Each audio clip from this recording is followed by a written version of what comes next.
It was a beautiful day. The sun beat down. I had the radio.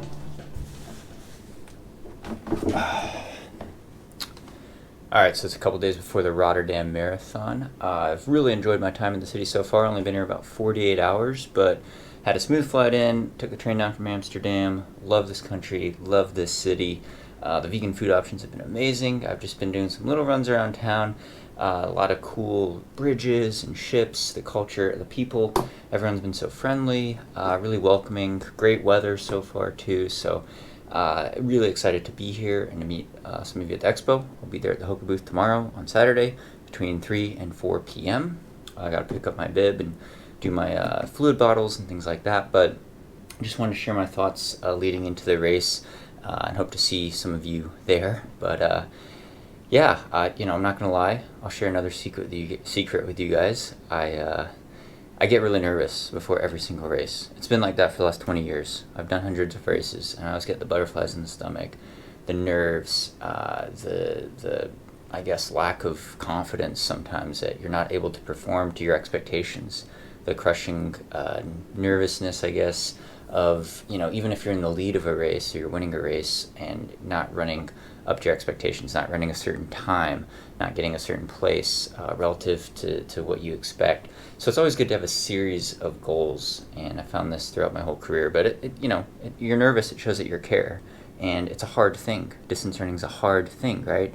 We don't do this because it's easy, and when we accomplish our goals, which is a lot of the case, that doesn't happen, but we should set a series of goals. But if we accomplish something that's really hard, it's really rewarding, and that's what keeps me coming back into the sport. It's the little pleasant surprises you get along the way. And I haven't had very many of those in my whole running career. I've been running any service, any distance for the last 20 years of my life, been professional sponsored for 10 years out of college, so I've had the great fortune to experience a lot of marathons and track races and cross country and ultra marathons, mountain racing and things like that all over the world. But I still get nervous, and I think, it shows that you care, and it's normal. You just can't let that fear and that nervousness cripple you, or you don't want to be too unconfident. And I know it's easy to say. You got to look back on your training and say, okay, I could do this. I could will myself to struggle. I know there's going to be pain. It's going to be hard. The last 10K of a marathon is always hard. I'm not going to lie. So, I'll get into the mental side of things too with the goal expectation and process, but I think I'm in around 220 shape. If I had to be honest and realistic, I think I'm around that. If I run a bad day, maybe I run 222, maybe slower. I don't know. Anything could happen. It could be a lot slower than that. If I have a really good day, I think I could run 218. But it's going to take a really good day. I'm not going to lie. And originally the goal of the series was to do a whole OTQ series, and I haven't played that up that much. I haven't played that up partly because it's hard. And it's a tough goal of mine. Running under 219 is something that I've only done twice in my whole career. And I've done over 14 road marathons. And I've tried a lot, especially in the last 4 years, ultimately missing by 12 seconds in 2016 and only doing it at the 2012 Olympic trials. I ran 2:18:32, I think, at Houston on a really flat course, perfect weather day at the Olympic trials. And then I did it the year before also. And if we look back to those two performances, people say, why don't you do the training that you did when you ran 2:16:52 or you ran 2:18 at the Olympic trials in 2012? And I say, well, things were different back then. Things were different, and I'm not using this as an excuse. Maybe it's coming off as an excuse. These are just facts, but I was fresh out of college where we did a lot of 5K, 10K training and racing. And I was only focused on roads for 3 years out of college. At Hanson's Brooks, I was running professionally. Just half marathons, just marathons, only a couple a year, focused training on the roads, flat, with a bunch of teammates, a bunch of encouraging teammates that ran like 2:15. A lot of the guys in the group ran around 2:15, 2:14, some were a little faster. So I had all these guys pulling me along, and that helps. That definitely helps, and I think it's mainly just the focus was there 100% on the roads, and I'm not going to do that now. I'm not going to do that because I'm sponsored to be a mountain ultra trail runner. It's what I enjoy. My talent has never been in the shorter distances, running 5K, 10K flat, fast on the track. And back then we would do speed segments where we'd do 5K, 10K, half marathon training for several months in the winter, then build up for a marathon, then maybe do a half marathon focus. So we're going down in distance, speed training, then the marathon. And I think, if I looked at it now, I'd say, okay, if you want to really run under 218, you're going to have to dedicate maybe a whole 6 months or a whole year to doing that. And traditionally, in the last 4 years, I have not been giving myself that time. And part of it's because I feel obligated, or I know I'm sponsored to do mountain ultra trail running, and it's what I enjoy. I really like it.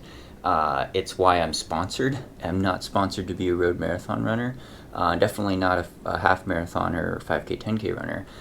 It's not where my talent is. That's not.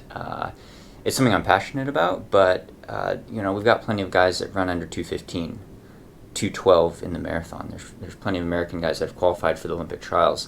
So it's not my strong thing. I'm a better climber. I've been better on the trails, and I've been better at 50K to 50-mile distances. And eventually I want to get into 100-mile distances. So to say, okay, I could pick apart this whole year and focus on running 218 or 217, I'm not that talented. Maybe it takes me that long again. And I've kept making the same mistake over the years, and I know people are like, oh, same old excuses from Sage coming out, can't quite get the OTQ. I think I could get the OTQ. I'm going to keep trying, and I'll try on Sunday.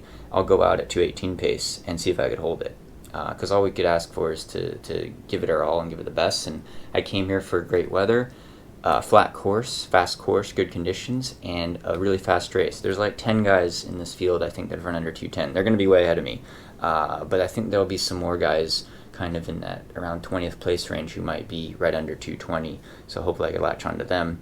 If not, I think there's a couple elite women that have run about 221, so might be in the press truck there, 221 pace. That women could run under 220 as well. It's a super elite race, super fast course, and honored to be here.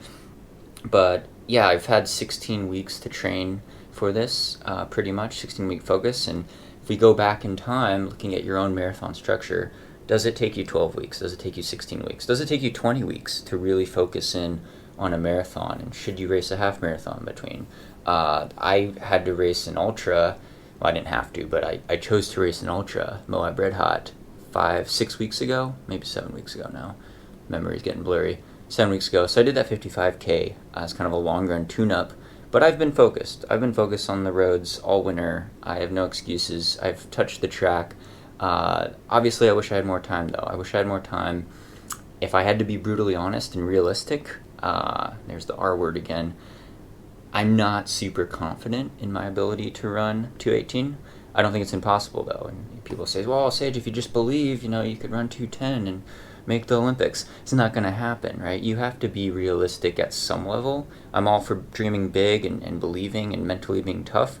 But at a certain level, I can't go out at 214 pace and think I'm going to hold it realistically. And part of it's because I did that tune-up half in Portland, the Shamrock Hilly half marathon, Shamrock Run, and I was hoping that 109 would feel really comfortable, and it didn't feel as comfortable as I wanted it to. And pretty much every workout in this segment in the last couple months has not really exceeded expectations. It's kind of been, that was subpar. And so my speed comes back very slowly. I'm not the most talented runner. I don't respond real quick. I'm not a fast responder. What I do have is consistency and durability over time, though. So if I just keep plugging away and do consistent high mileage, even if I miss the OTQ standard on Sunday, and I'm going to try to hit it, don't get me wrong, I'll keep trying until I run out of time, which would be January of next year. But, I do have certain obligations to do some trail ultras at some point during every year. And it's why I'm sponsored. Again, I don't mean that as like any surface, any distance excuse. It's just kind of a fact. And it's what I get a lot of kicks out of. I love the trail running community. I love mountain running. I love climbing and doing all sorts of races in the Europe, mountains, ultra marathons. I love the longer distances. I hope to focus on 100 milers more as I get older. But realize I do want to work on my speed, and I do want to do these marathons, and I do like the competition on the roads, and I like to try to qualify for my third Olympic trials. It's kind of a selfish side goal of mine always, but that's kind of been the focus. Plus, it's really cool to meet a lot of you, because I know a lot of you do road marathons and mix up in the trail ultras as well. Coach Shandy and I coach a lot of runners that have done really well at both road marathons and ultra marathons on the trail.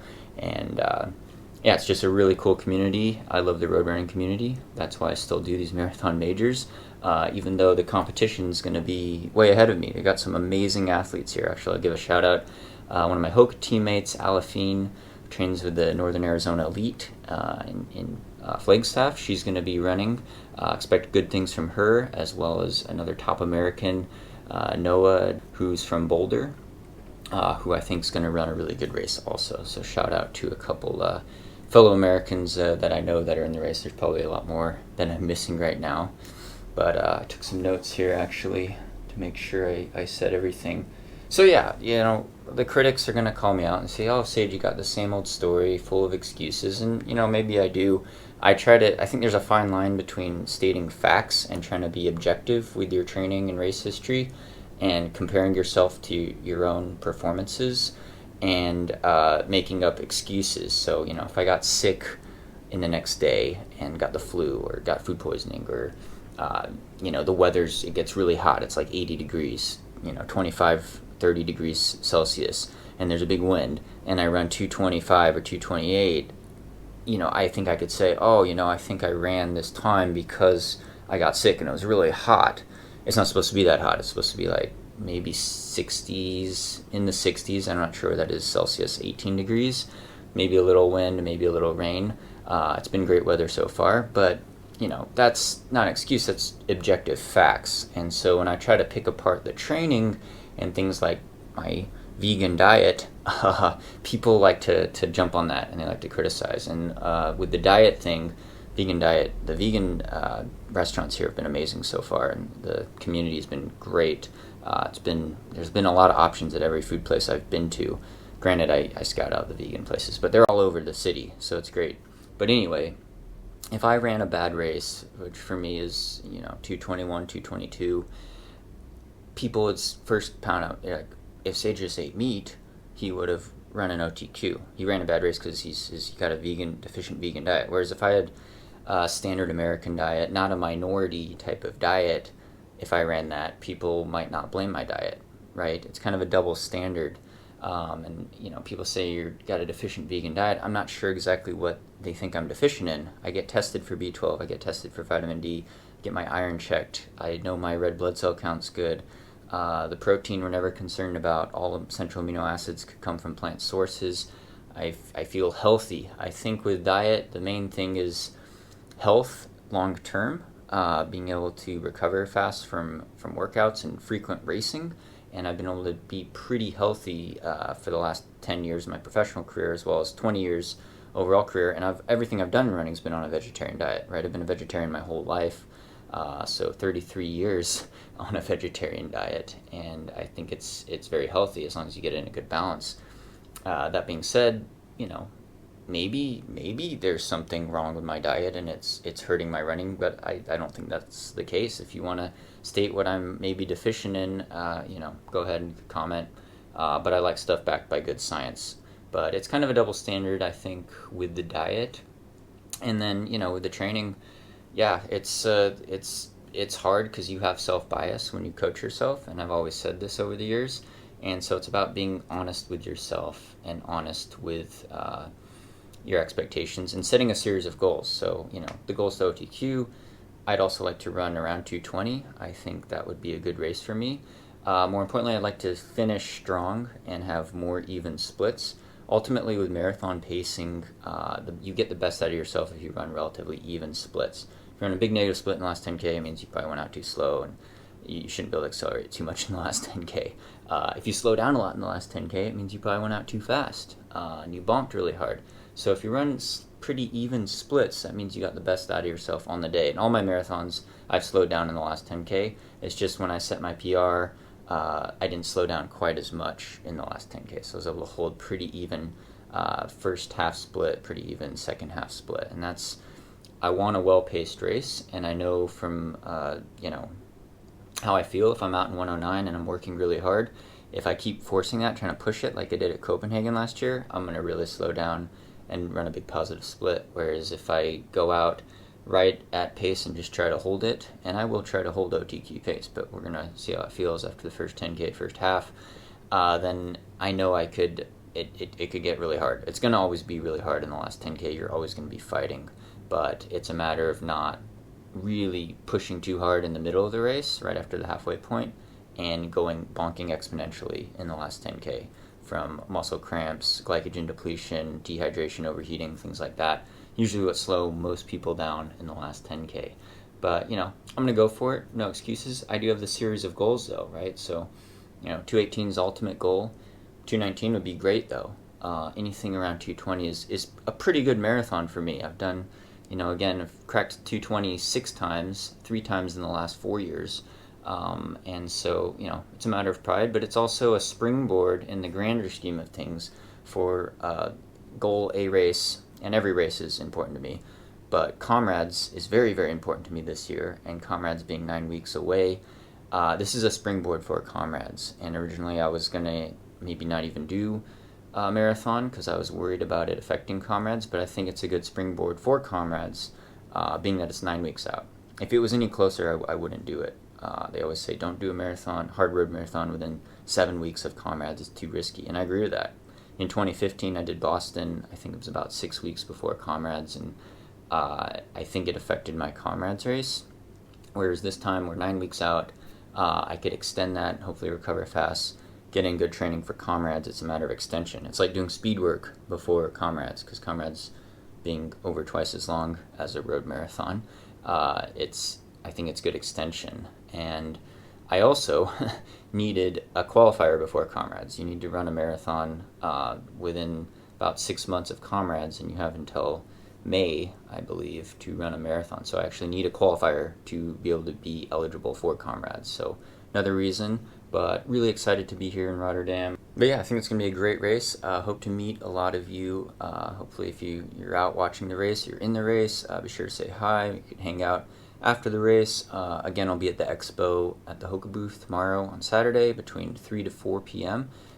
Swing by and say hi. If not, I wish you the best of luck in the race. If you're out there running or training for whatever event you're training for, your support really means a lot to me on this channel, especially the Patreon supporters, long-time loyal subscribers and supporters. I can't thank you guys enough. Thanks to title sponsor Hoka One again for all their support. Really means the world to me. So can't thank you guys enough. I'm going to try my best out there. Good luck to you, and thanks for watching.